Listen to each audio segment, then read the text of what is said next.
Eso, el anuncio de Anita Galarza, nuestra invitada de hoy, de su investigación. He solicitado al Ministerio del Interior, al Ministerio de Defensa, al director del CIES que nos indiquen en qué consiste la asesoría del señor Erik Prince y su equipo para mejorar la seguridad de nuestro país, y a Cancillería que nos indique con qué tipo de visa. Recuerden que esto lo habíamos hablado ya con David Norero Calvo en los últimos días, si no me equivoco, el día lunes estuvo con nosotros David Norero. ¿Con qué tipo de visa está aquí el señor Prince y sus equipos? Si es visa de trabajo o de turismo. Nos decía David Norero, él ha ingresado como un ciudadano norteamericano que ingresa por migración, se le pone el sello y esa visa básicamente es una visa de turista. Con esa visa no se puede generar contratos y mucho menos contratos con el Estado. Entonces, ¿en qué condiciones? ¿Cuál es la condición migratoria de Erik Prince? Si es que la visa no es de turista, sino que ha tramitado una visa de trabajo, pues bueno, debería haber un contrato de trabajo que lo respalde. Yo creo que es bien difícil que se nos muestre o que se nos deje ver el contrato de trabajo del señor Erik Prince. Así que lo más fidedigno hasta este punto es aquello que nos decía David Norero, con información suficiente, diciendo, vea, el señor está aquí como turista, sin embargo lidera operativos y dispone sobre la fuerza pública. Cosa impresentable, y esto no tiene nada que ver con la tendencia de gobierno, si te cae bien o mal el presidente, si te parece guapo o feo, no tiene que ver con nada de eso. Es impresentable que se disponga a la fuerza pública al mando de una persona que no tiene ni siquiera un vínculo que lo una contractualmente con el Estado.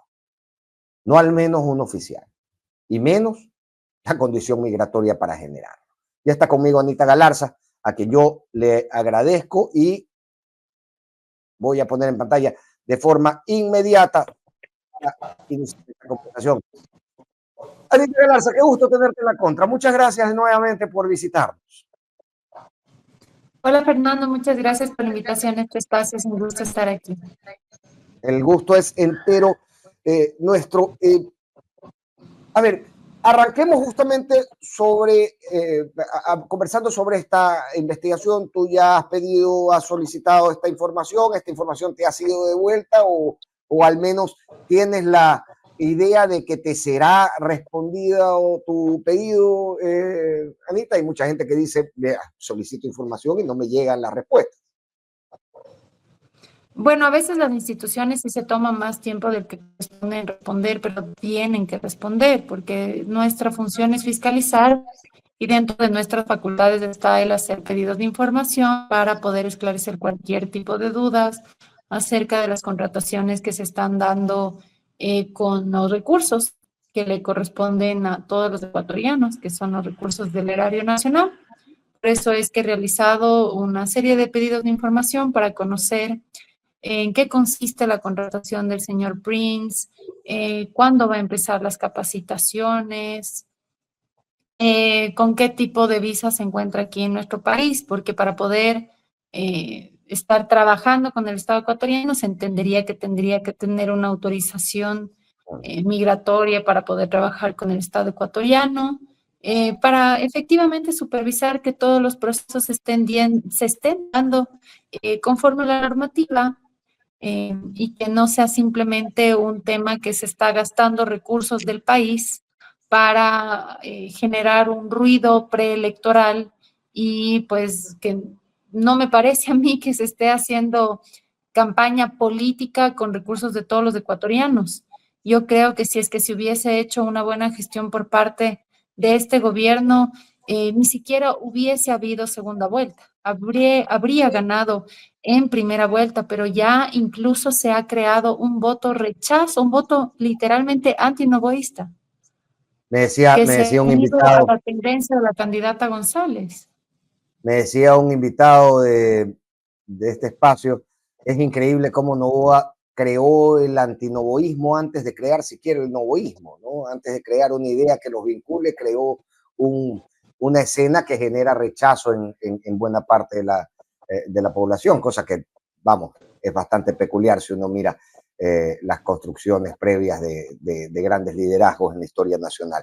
¿Cómo ves el panorama de aquí al domingo, Anita? Hemos tenido una suerte de vorágine de noticias que a veces incluso a nosotros que trabajamos en esto nos sobrepasan, ¿no? Hay cosas que a mí se me van quedando todos los días porque es inabarcable no sé, ¿no? El inmenso bagaje de información que nos llega día a día y se vuelve tan difícil verificarla y confirmar si cada una de estas noticias es real que al final uno elige descartar algunas de ellas. ¿Cómo lo observas?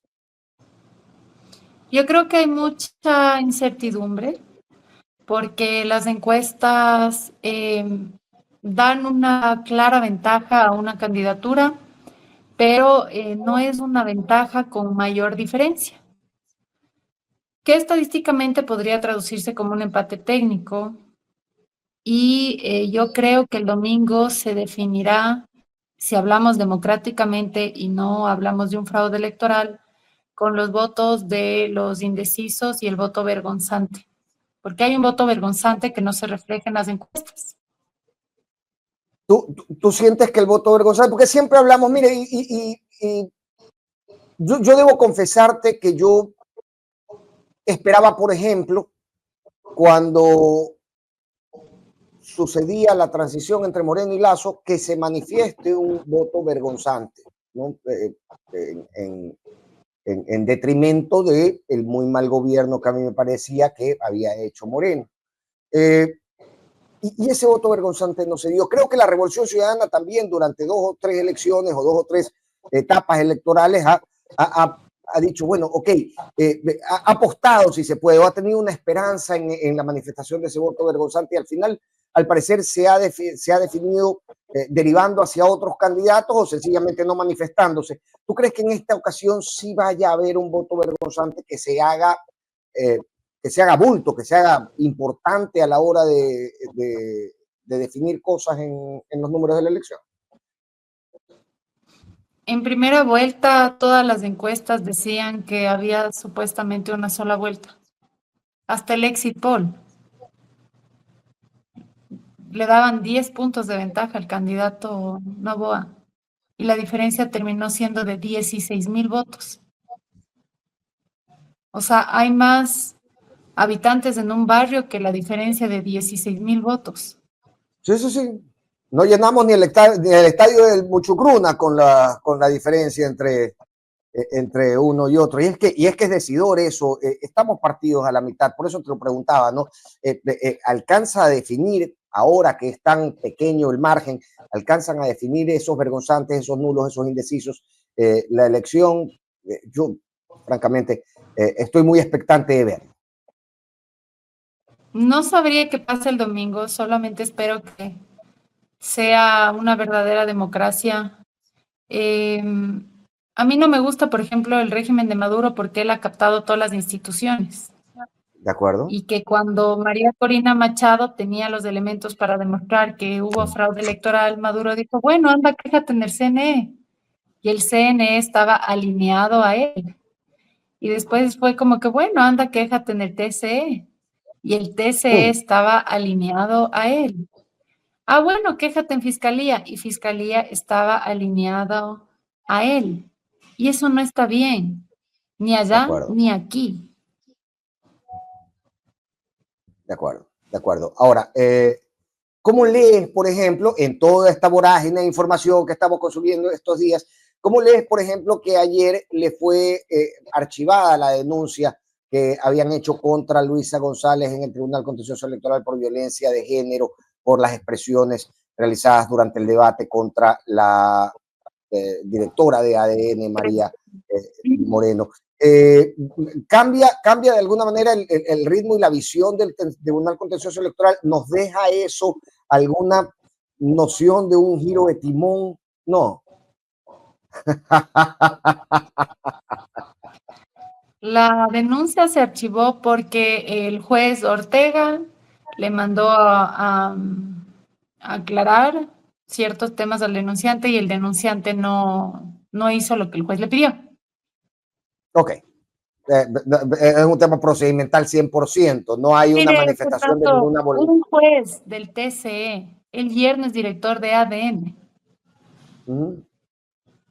O sea, no hay que mentir por convivir. No hay independencia en las funciones del Estado con el Ejecutivo. No hay. No hay y van a querer hacer fraude.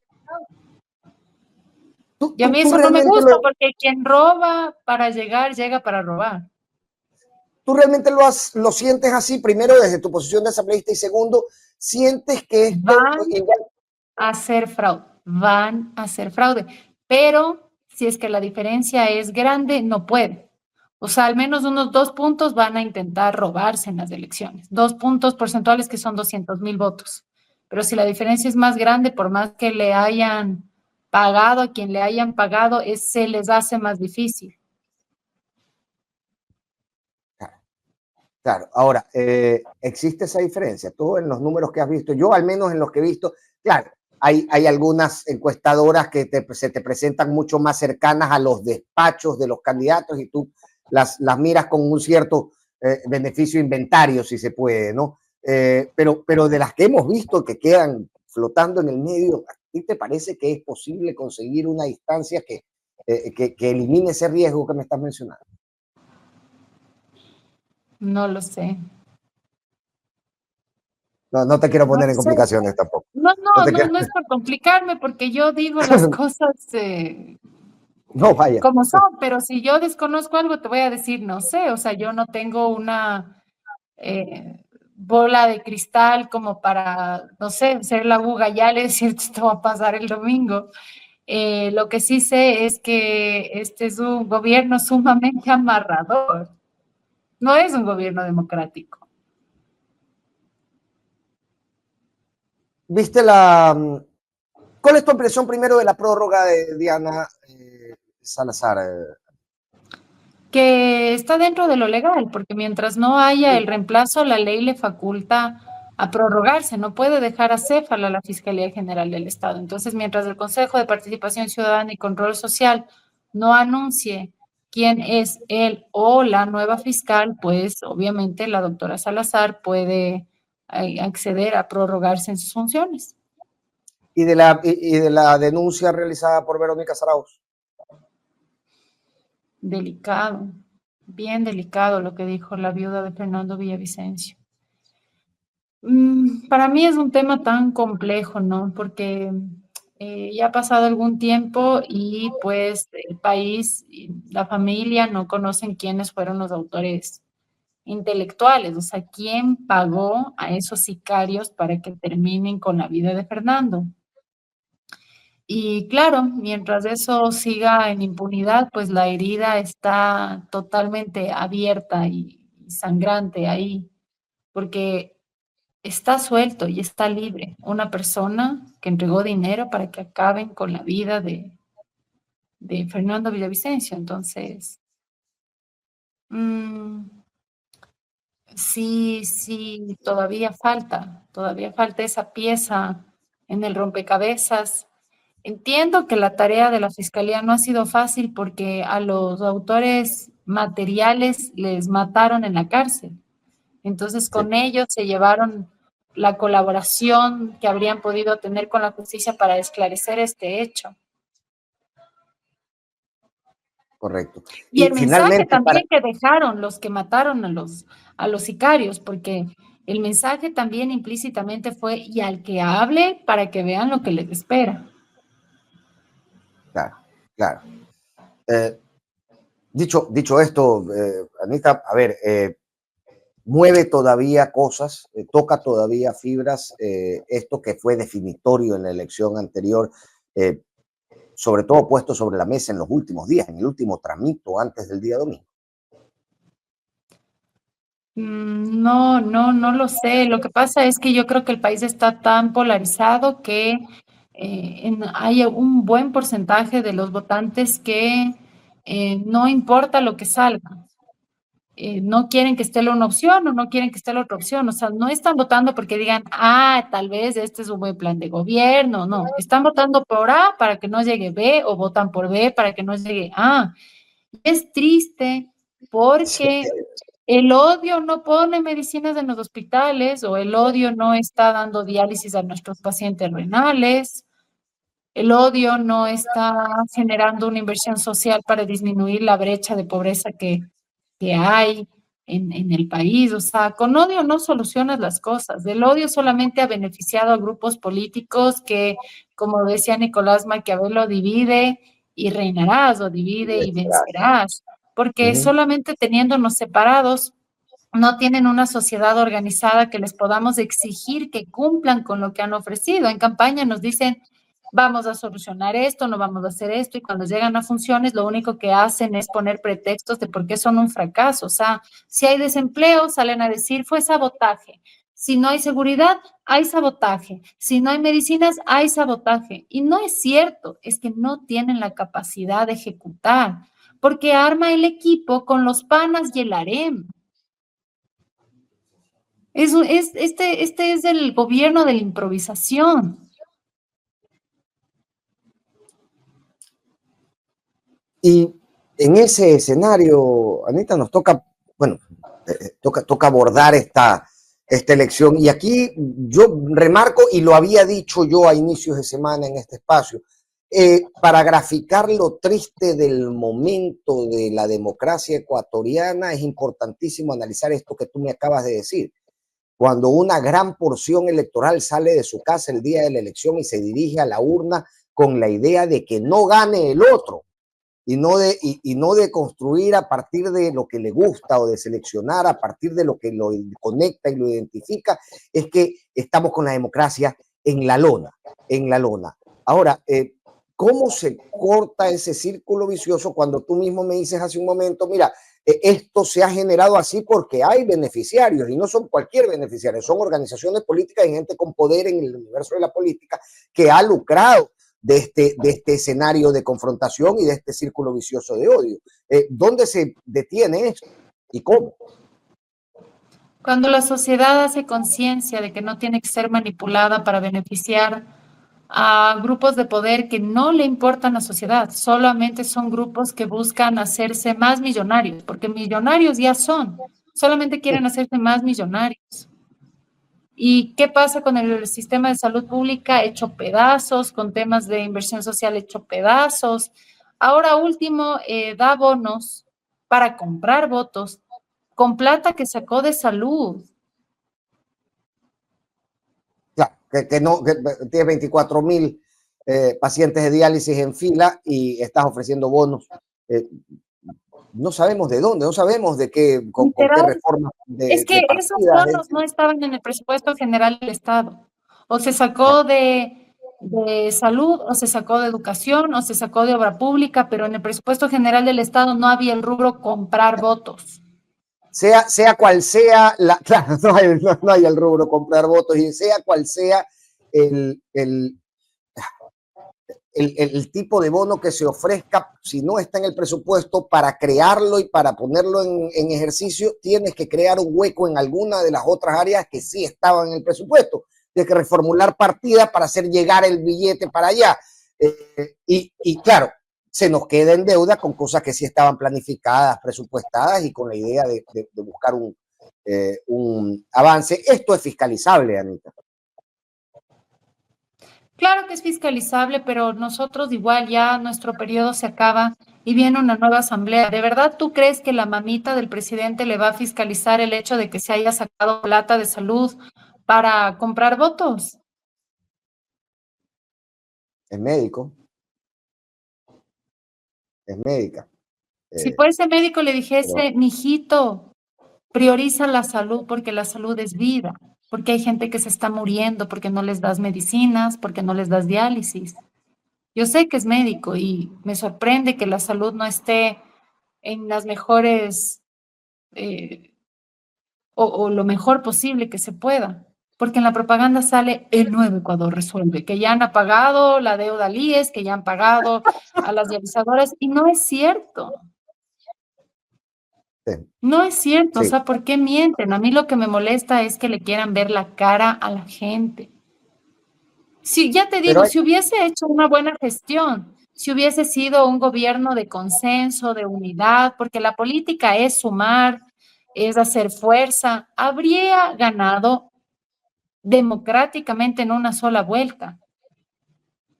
oye, pero ¿no sientes también que se le dio mucha cancha? O sea, él tuvo el beneficio durante sus primeros meses de gestión de todo el país harto, cansado, arrinconado, con miedo, diciendo, ok, démosle chance. Tuvo una Ujú. asamblea que se propuso exactamente lo mismo, démosle chance. No es que yo quiero esta ley, bueno, pásele la ley.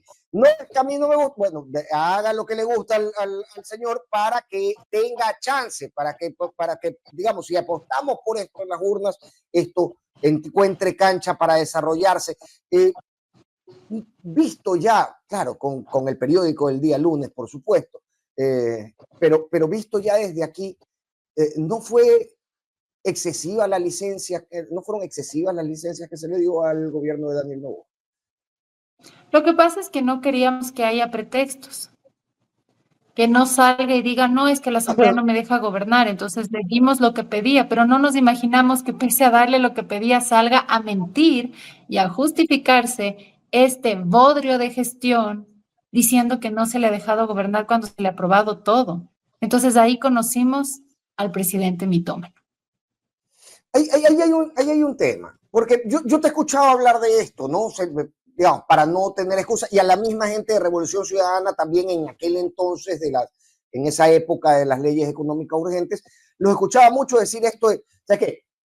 Restémosle excusas. Démosle lo que el hombre solicita para que no tenga excusas. Y a mí, de verdad, esta es una idea que me ha dado por meses vuelta en la cabeza. Y digo, pero bueno, a ver, estamos legislando para retirarle las excusas de la mano al rival político y no sé si es tan conveniente, ciertamente, legislar para eso. Y te lo escuchaba a ti decir, ¿sabes qué? ¿En qué tema? En el tema de los indultos anticipados que había ofrecido a la policía.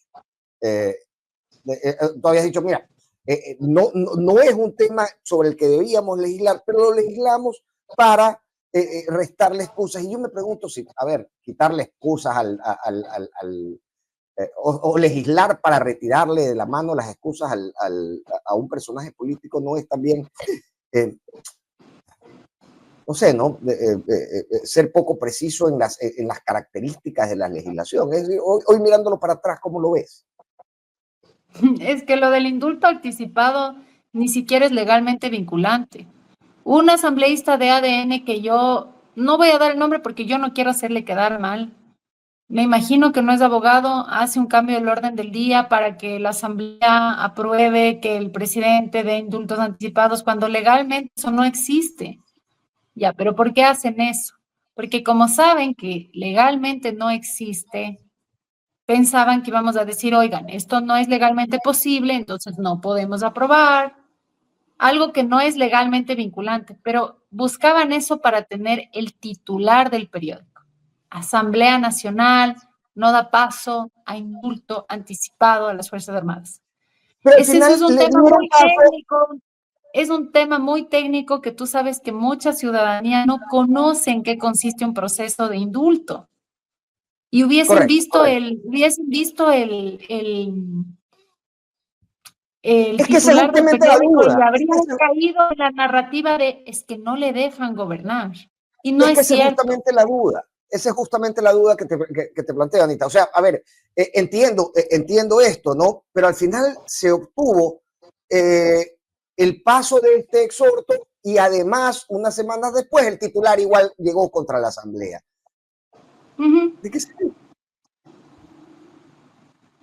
Porque aquí están los hechos. Has pedido A, te hemos dado A. Has pedido B, te hemos dado B. ¿Qué has hecho con eso? ¿Tú has oído un discurso mío que se les pregunta sí o no? Porque Claro, esa es sí, la sí. realidad y eso es lo que quiere ocultar no solamente él, sino quienes reciben la pauta del gobierno. ¿Por qué no sacan las noticias de todas las 55 excelentes leyes que hemos aprobado? ¿Y por qué solamente se prestan a titulares tendenciosos para justificar un gobierno pésimo, pésimo? Anita, ¿tienes en este momento algún proyecto a nivel político? ¿Qué va a ser de ti después del 14 de mayo? Siempre me preguntan eso. Y la Creo que verdad tienes es que una personalidad dada para la política. A mí al menos me resulta casi imposible pensarme en Anita Galarza no participando en política los próximos 4 años, esperando la siguiente elección. En mi registro no aparece eso. es que realmente no sé qué pasa en un futuro. Yo solamente te puedo decir que me hace muy feliz luchar por las causas justas. Las luchas tienen batallas, a veces tienen guerras, a veces decir la verdad puede ser muy estridente y decir la verdad les gustará a unos y les disgustará a otros, pero no deja de ser cierto. Y yo pienso que en respeto a la ciudadanía tenemos que dirigirnos siempre diciendo las cosas como son para que no seamos víctimas de manipulación que derive en la toma equivocada de decisiones, porque yo también en algún momento como electora pude haberme equivocado. Yo creo que la vez pasada creí en el candidato Noboa, no me imaginé que decía una cosa y llegaba a ser otra. Y se le dio una oportunidad que al menos en este domingo yo no voy con mi voto en mi conciencia, no va a haber un solo paciente más de falta de diálisis que se muera. Mi voto va a ser con una conciencia social de entender que esta patria tiene muchas desigualdades, muchas injusticias, que no es justo que la gente se muera de pobre. No todo el mundo es heredero millonario. Y a mí nadie me puede obligar a votar por odio. Yo voto por amor. Amor a esta casa que es del Ecuador, amor a esta familia que somos los ecuatorianos. Lo hemos conversado también en este espacio. Es así como deberíamos convocarnos al voto, romper el círculo vicioso en lo que esté en nuestro poder. Si te llamaran de la orilla de Revolución Ciudadana, en caso, por supuesto, de que se dieran los resultados, ¿te sentarías a conversar con ellos? Si hicieran una convocatoria así como allá en Topic el día de ayer, ¿levantarías el teléfono? Yo coincido en lo que dice John Topic. Cuando tu presidente piensa que tienes la formación, la experiencia y la capacidad de servirle a tu país y tu presidente te lo está pidiendo y sabes que puedes hacer adecuadamente ese trabajo y que no vas a llegar a improvisar, creo que tenemos la obligación patriótica de prestar nuestro contingente de servicio para transformar positivamente la realidad de nuestro país. Bien, Anita, a mí siempre me falta el tiempo, debo confesarlo, cuando estás invitada, así que espera nuestra llamada, por supuesto, porque vamos a volver a invitarte, ojalá con algo más de tiempo para poder charlar y ampliarnos, ya en reposado, ya sin los apuros de la elección.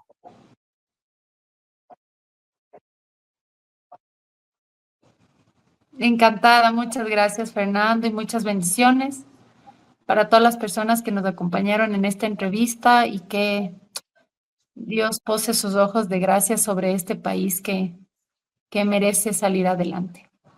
Bendiciones para ti también y para tu casa y que así sea, por supuesto. Muchas gracias, querida Anita Galarza.